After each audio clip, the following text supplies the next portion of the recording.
Hello दोस्तों, good morning. कैसे हैं आप सब लोग। आशा है कि आप सभी अच्छे हैं। हम अपने टॉपिक अभिप्रेरणा के बारे में चर्चा करें। कल हमने क्या थोड़ा सा देखा था, अभिप्रेरणा से संबंधित एक सिद्धांत देखा था जो कौन सा आता है, मूल प्रवृत्ति का सिद्धांत। इससे पहले हमने अभिप्रेरणा की मुख्य मुख्य बातें की थी कि अभिप्रेरणा शब्द की उत्पत्ति लैटिन भाषा के मोटम से हुई है, जिसका अर्थ होता है गति करना, मूव करना या मोशन के नाम से जानते हैं। इसका अगर बात करते हैं इंग्लिश में इसे मोटिवेशन कहा जाता है। कोई व्यक्ति है उसको जब प्रेरक के रूप में कोई कार्य करता है तो इसे अभिप्रेरणा कहा जाता है। विभिन्न मनोवैज्ञानिकों के द्वारा इसकी परिभाषाएं दी गई थी। पहले आते हैं क्रेजफील्ड है, उनके अनुसार कहा गया था कि अभिप्रेरणा हमारे क्यों का उत्तर देती।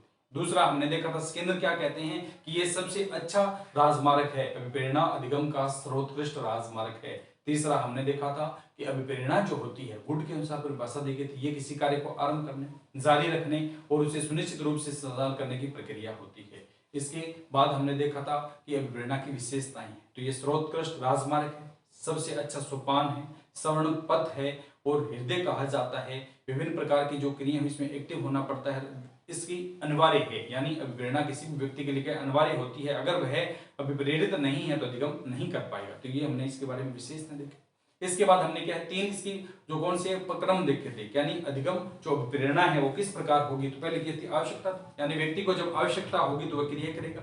दूसरा कौन सा था, चालक है, यानी अंतर्रोध है। और तीसरा कौन सा, उद्दीपक है। तो पहला व्यक्ति क्या करता है कि आवश्यकता होगी, मेरी आपकी कुछ ना कुछ आवश्यकता होती है, उन आवश्यकताओं से संबंधित मैं क्रियाएं करता हूं, इसे क्या कहा जाता है, इसके प्रथम प्रकार की श्रेणी में माना जाता है। दूसरा कौन सा, चालक या अंतर्रोध है। जब व्यक्ति किसी भी कार्य को करता है तो उससे संबंधित कुछ चालक होता है। जैसे मुझे प्यास लगी, भूख, पानी है, पानी पीना, मेरे को प्यास लगी है, प्यास से संबंधित क्या, पानी। भूख लगी है तो भोजन, इससे संबंधित क्या है, एक चालक होता है। इसके बाद तीसरा बताया गया कि कोई ना कोई कार्य जो होता है उसके सामने उद्दीपक प्रस्तुत होता है और उद्दीपक के कार्य के लिए क्या है, व्यक्ति कार्य करता है। जिस प्रकार हमने उद्दीपक अनुक्रिया सिद्धांत में चर्चा की थी उसी प्रकार यहाँ से पूछा गया है। इसके बाद हमने देखा था कि इसके कौन से आते हैं कि जो प्रेरक होते हैं। अब हमने क्या, प्रेरक कहा किसे जाता है, आवश्यकता है, चालक और अंतर्रोध। आवश्यकता, चालक और उद्दीपक जब तीनों मिल जाते हैं तो इसे क्या कहा जाता है, प्रेरक के नाम से जानते हैं। तो प्रेरक किस प्रकार होते हैं, प्रेरकों के विभिन्न विभिन्न मनोवैज्ञानिकों ने अपने अपने अलग अलग दिया थे। पहले आते हैं मेस्लो, ये क्या कहते हैं, जन्मजात और अर्जित है। मेस्लो क्या कहते हैं, प्रेरक जन्मजात होते हैं, वह दूसरे क्या है, अर्जित होते हैं। दूसरा आते हैं, अगर हम बात करते हैं थॉमसन है, तो ये क्या करते हैं, कृत्रिम है। दूसरे कौन से, कृत्रिम और क्या है, स्वाभाविक है। कृत्रिम है और किस प्रकार के हैं, स्वाभाविक है। कृत्रिम प्रेरक है और स्वाभाविक है। तीसरे आते हैं गेरट के अनुसार है, तो गेरट क्या कहते हैं, ये एक तो क्या होते हैं, मनोवैज्ञानिक होते हैं। दूसरे क्या है, स्वाभाविक मनोवैज्ञानिक है। दूसरे क्या, सामाजिक होते हैं। पहले क्या है, मनोवैज्ञानिक है, सामाजिक है और तीसरे कौन सा था, जैविक व दैहिक है। इसके बाद हमने पढ़ा था अभिप्रेरणा के सोपान है। कौन से पढ़े थे, अभिप्रेरणा के सोपान है, अभिप्रेरणा के सिद्धांत है। पहला हमने देखा था मूल प्रवृत्ति का सिद्धांत है, जिसके प्रवर्तक की अगर बात करते हैं विलियम मैकडूगल है। और विलियम मैकडूगल बताते हैं कि मनुष्य का जो व्यवहार है, मनुष्य के व्यवहार और जीव जंतुओं के व्यवहार को देखकर इन्होंने क्या है, 14 प्रकार की मूल प्रवृत्तियां बताई और उन 14 मूल प्रवृत्तियों से संबंधित एक संवेग बताया था, जिसके बारे में हमने देखा कि कोई व्यक्ति है, कोई कार्य करेगा, उससे संबंधित एक संवेग होता है और उस संवेग से संबंधित एक क्रिया करता है, जिसे मूल प्रवृत्ति कहा जाता है। तो हमने वैसे देख लिया। एक बार फिर देखते हैं कि कोई व्यक्ति है, उसे भय लग रहा है, कोई व्यक्ति है उसे भय लग रहा है, वो वहां से क्या कर जाएगा, पलायन कर जाएगा। वह वहां से क्या कर जाता है, पलायन कर जाता है। तो भय क्या है, संवेग है, और वहां से भाग जाना यानी पलायन कर जाना क्या कहलाती है, मूल प्रवृत्ति है। तो प्रश्न पूछा जाता है भय से संबंधित कौन सी मूल प्रवृत्ति पाई जाती है, पलायन है। जैसे हम जंगल में गए तो वहां पर हमने शेर को देखा, शेर को देखते हम वहां से क्या, भागने लगते हैं, वहां से निकल जाते हैं। तो ये किस प्रकार की मूल प्रवृत्ति हमारी पलायन की है। और इससे संबंधित संवेग कौन सा है, तो इससे संबंधित संवेग हमारा कौन सा आता है, भय।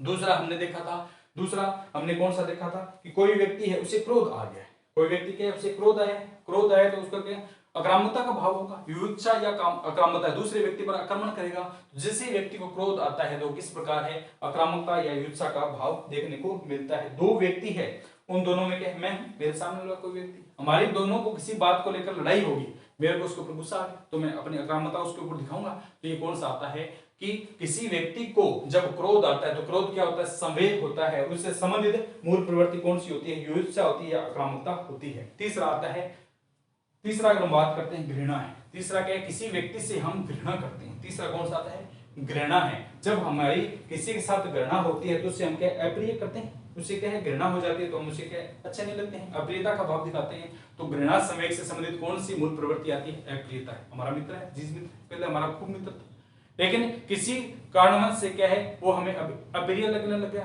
तो हमें उससे क्या घृणा होने लगी है। तो घृणा से संबंधित कौन सा भाव होता है, अप्रियता का है। अप्रियता मूल प्रवृत्ति होती है। चौथा आता है वात्सल्य। कौन सा आता है, वात्सल्य है। तो इससे क्या है, पुत्र कामना है। कोई महिला है उसके संतान नहीं हो रही है, वह दूसरे बच्चों को देखकर कहती है कि मेरे भी बच्चे हो जाएं, तो ये कौन सी आती है उसकी, वात्सल्य है, यानी पुत्र कामना है। वात्सल्य से संबंधित कौन से आते हैं, पुत्र कामना है। इसके बाद आता है करुणा।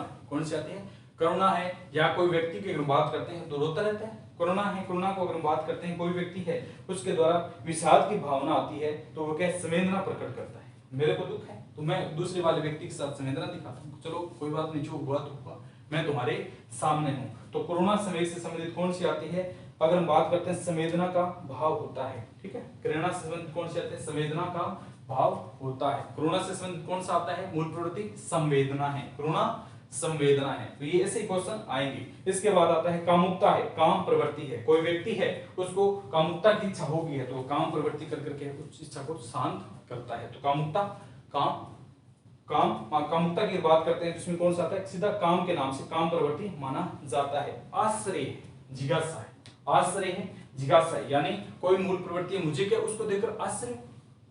कोई व्यक्ति है, अरे तूने 99% नंबर लिए, कैसे, मुझे उससे आश्चर्य हुआ, तो मैंने उसके जानने की कोशिश की, जिज्ञासा की। तो अगर पूछा जाए आश्चर्य से संबंधित कौन सी मूल प्रवृत्ति होती है, जिज्ञासा है। आश्चर्य से कौन सी आती है, जिज्ञासा है। इसके बाद में आता है आत्मानुभान, आत्मानुभूति है, ठीक है। आत्मानुभान आत्मानुभूति है, यानी हमारी आत्मा के भाव होंगे उसकी अनुरूप क्या है, आत्मानुभूति देखने को मिलती है। इसके बाद हमने देखा था आत्माभिमान है, आत्मदर्शन है। एकाकीपन कोई व्यक्ति होगा तो उससे संबंधित कौन सा होता है, मूल प्रवृत्ति समूह भावना है। एकाकीपन से संबंधित कौन सी थी, समूह भावना है, यानी समूहीकरण करेगा वो व्यक्ति, एकांत में रह रहा है तो। इसके बाद अधिकार भावना है, तो संग्रह करेगा।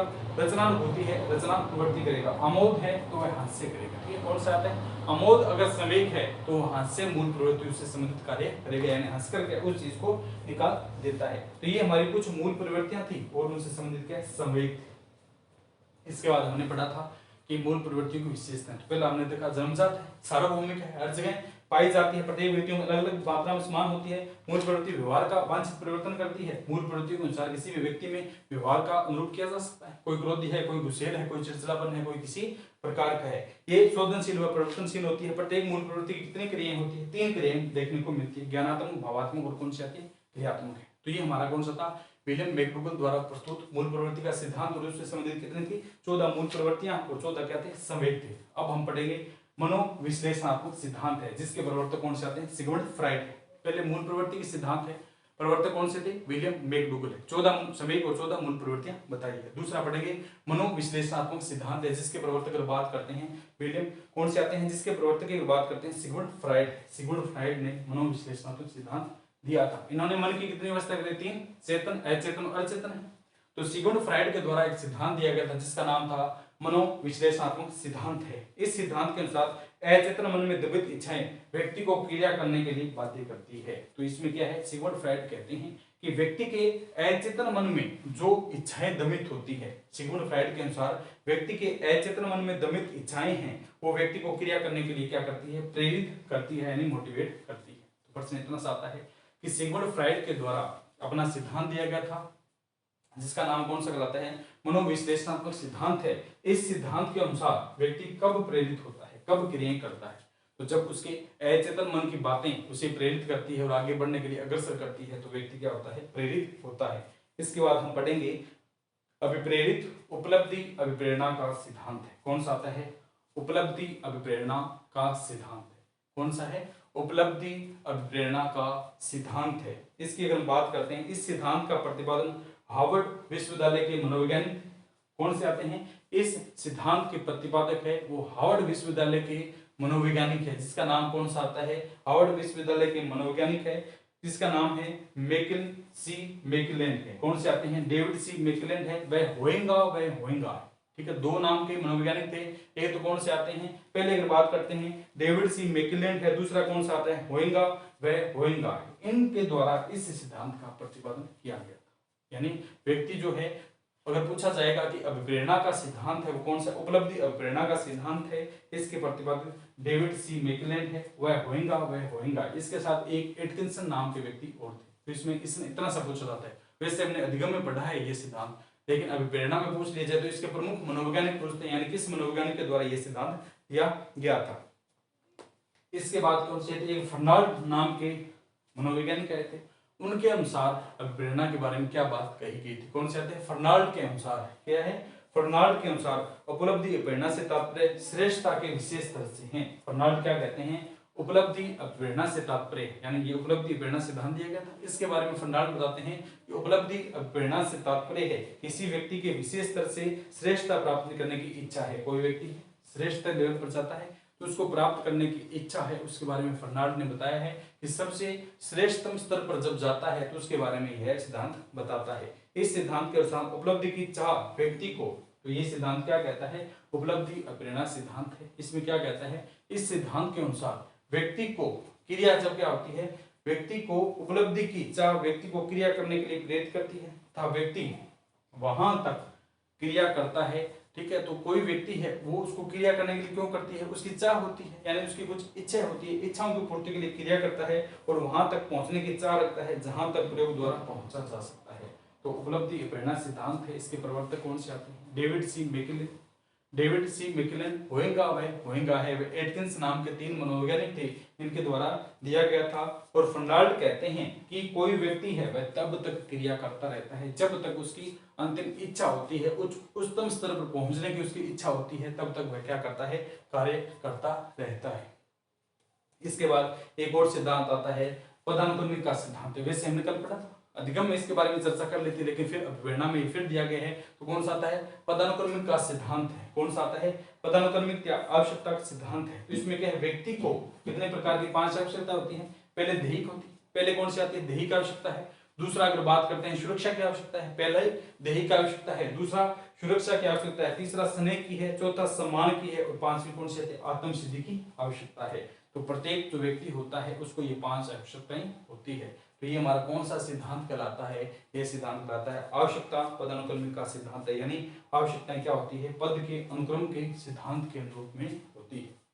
इसके बाद सिद्धांत आता है संतुलन क्षेत्रीय का सिद्धांत है। कौन सा आता है, संतुलन क्षेत्रीय का सिद्धांत है। इस सिद्धांत के अनुसार कौन सा आता है, चैपलिन व कोपर नाम के 2 मनोवैज्ञानिक है। कौन सा आता है, संतुलन क्षेत्रीय का सिद्धांत है। इस सिद्धांत में चैपलिन व कोपर नाम के 2 मनोवैज्ञानिक है। चैपलिन व कोपर नाम के 2 मनोवैज्ञानिक के नाम महत्वपूर्ण है। यह सिद्धांत असंतुलन की स्थिति होती है, जब कोई कार्य सीखते हैं, प्रेरणा करते हैं, तो उसमें कई बार असंतुलन आ जाता है। तो जब असंतुलन आ जाता है तो ये कोफर और चैपलिन क्या कहते हैं, स्थिति को संतुलन बनाने रखने के लिए प्रेरित करता है। तो संतुलन क्षेत्रीय का सिद्धांत है। इसके मुख्यतः क्या पूछे जाते हैं, प्रतिपादन पूछे जाते हैं। कौन से आते हैं, चैपलिन आएगा, कोफर आता है। ठीक है, चैपलिन है, कोफर है, इनके द्वारा यह सिद्धांत दिया गया था। इसके बाद आता है सक्रियता का सिद्धांत है। अभिप्रेरणा का सक्रियता का सिद्धांत है, जिसके प्रतिपादन कौन से हैं, सोलिसबरी है। जिसके कौन से आते हैं, सोलिसबरी नाम के मनोवैज्ञानिक है, ये इस सिद्धांत का प्रतिपादन करते हैं। और इनके साथ मेलवो व लिड्सले नाम के मनोवैज्ञानिक थे। सोलिसबरी है वह मेलवो व लिड्सले नाम के व्यक्तियों के द्वारा सक्रियता का सिद्धांत दिया गया था। यानी इसमें यह सिद्धांत व्यवहार की दक्षता पर बल देता है तथा मांसपेशियों से क्या सक्रियता के अनुभव के है लागू करता है और उसी कार्य करने के लिए प्रेरित करता है। तो ये हमारे क्या थे, मुख्य सिद्धांत है। पहला क्या पढ़ा था, मूल प्रवृत्ति का सिद्धांत है, जो हमने कल ही पढ़ा था कि मूल प्रवृत्ति क्या विलियम मैकगुगल के द्वारा है। दूसरा हमने पढ़ा था मनोविश्लेषण सिद्धांत है, जिसके प्रवर्तक कौन से आते हैं, सिगमुंड फ्रायड। चेतन अचेतन मन में क्या कोई व्यक्ति क्रिया करने के लिए प्रेरित करता है। तीसरा आता है उपलब्धि प्रेरणा का सिद्धांत है, इसके प्रतिपादक कौन से थे, डेविड सी मैकलेलन है, होएंगावे एटकिंस है, इसके द्वारा उपलब्धि है। फर्नाल्ड क्या कहते हैं कि कोई व्यक्ति तब तक क्रिया करता है और अपने जब तक वह अपनी इच्छा के अनुसार उच्चतम स्तर पर नहीं पहुंच जाता है। इसके बाद आवश्यकतानुक्रम पदानुक्रम का सिद्धांत है, जिसमें हमने कल ही पढ़ा था कि व्यक्ति क्या दैहिक होती है, इसके बाद में क्या है उसके आस परिवेश में रहने की है, और उसके बाद में क्या शारीरिक संरचना की है। पहले कौन सी दैहिक है, दूसरी अगर सुरक्षा की है, तीसरी स्नेह की है, चौथी सम्मान की है, 5वीं कौन सी आत्म सिद्धि की क्या है आवश्यकता होती है। इसके बाद हमने अभी देखा है सक्रियता का सिद्धांत है। कौन सा आता है, सक्रियता का सिद्धांत है, जिसके प्रतिपादक है सोलिसबरी है, मेलो व लिड्सले नाम के 3 मनोवैज्ञानिक देखने को मिलते हैं। तो इन 3 मनोवैज्ञानिकों के द्वारा कौन सा सिद्धांत दिया गया था, सक्रियता का सिद्धांत है। इसके बाद हमने देखा था संतुलन क्षेत्रीय का सिद्धांत है। तो इसमें क्या चैपलिन व कोपर, चैपलिन व कोप्टर के द्वारा इस सिद्धांत का प्रतिपादन किया गया था। यानी कई बार असंतुलन हो जाता है अभिप्रेरणा में, तो उसको संतुलन बनाने के लिए सिद्धांत विशेष उपयोगी काम में आता है। इसके बाद अगर हम बात करते हैं तो अभिप्रेरित करने के तरीके, यानी कोई व्यक्ति है उसको हम किस प्रकार से मोटिवेट कर सकते हैं। अभिप्रेरित करने के तरीके हैं, व्यक्तियों को अभिप्रेरित करने के तरीके हैं, किस किस प्रकार से हम किसी व्यक्ति को अभिप्रेरित कर सकते हैं। तो एक तो कौन सा आता है, कोई व्यक्ति है उसकी प्रशंसा करें, सामने बैठा है तो अरे तू तो बहुत अच्छा, तेरे में तो बहुत कॉन्फिडेंस, तो ऐसा कर जाएगा। तो प्रशंसा व निंदा के माध्यम से किसी व्यक्ति को मोटिवेट कर सकते हैं, अभिप्रेरित कर सकते हैं, जिससे वे कार्य को गति प्रदान करे। दूसरा कौन सकता है, आवश्यकताओं का ज्ञान करवा कर है कि तू ऐसे बैठ, तेरी आवश्यकता ये है, तू इस पद को हासिल कर सकता है। तो पहला कौन सा आता है, पहला किसी व्यक्ति को निंदा या प्रशंसा के द्वारा अभिप्रेरित किया जा सकता है। दूसरा आवश्यकताओं का ज्ञान कराकर है।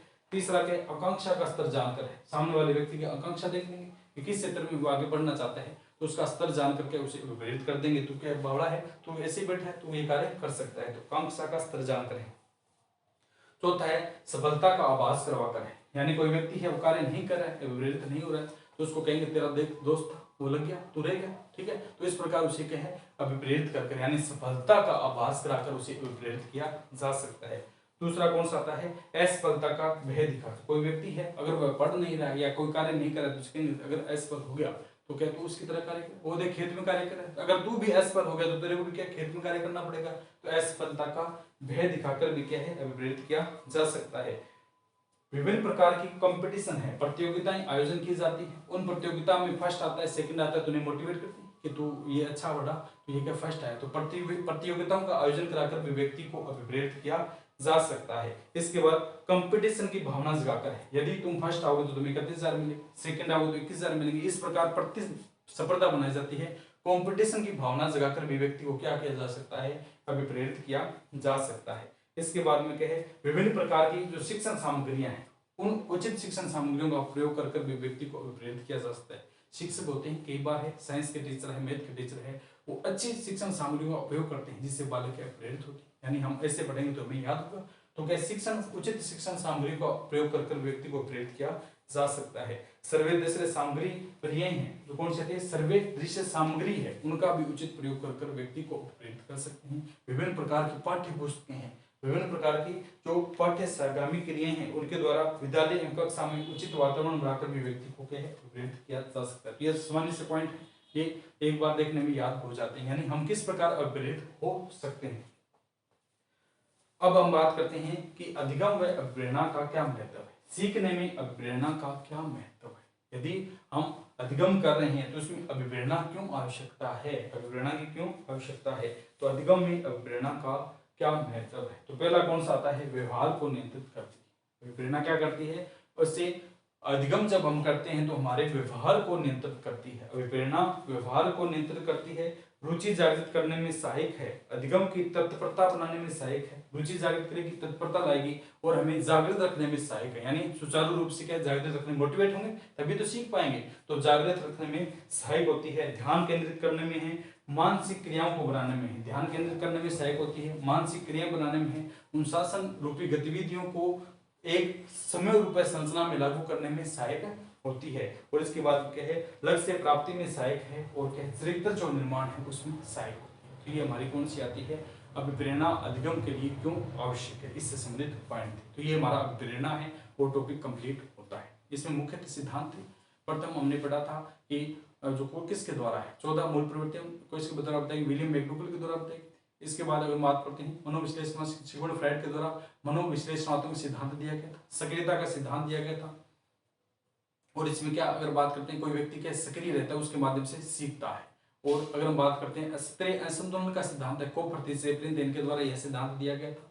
तो ये मुख्य मुख्य सिद्धांत यहाँ से क्वेश्चन आते हैं। और हमने फिर देखा था कि अधिगम और अभिप्रेरणा का क्या संबंध, इन दोनों में क्या प्रभाव है, किस प्रकार हम किसी व्यक्ति को प्रेरित कर सकते हैं, निंदा द्वारा, प्रशंसा द्वारा, विभिन्न प्रकार की सर्वदृश्य सामग्री का प्रयोग कर रहे हैं, शिक्षण सामग्री का प्रयोग कर रहे हैं, विभिन्न कक्षा में प्रयोगशालाओं का आयोजन करके कंपटीशन करवा कर है, इस प्रकार इनका प्रयोग कर सकते हैं। फिर हमने देखा था अधिगम के लिए अभिप्रेरणा क्यों आवश्यक है, तो ये हमने चर्चा की थी। अभिप्रेरणा हमारा कंप्लीट होता है। इसके बाद एक आता है चिंतन टॉपिक है, उसके बारे में अगले सेशन में चर्चा करेंगे और उसे डिटेल से पढ़ेंगे। आज के लिए इतना ही। ओके दोस्तों, थैंक यू।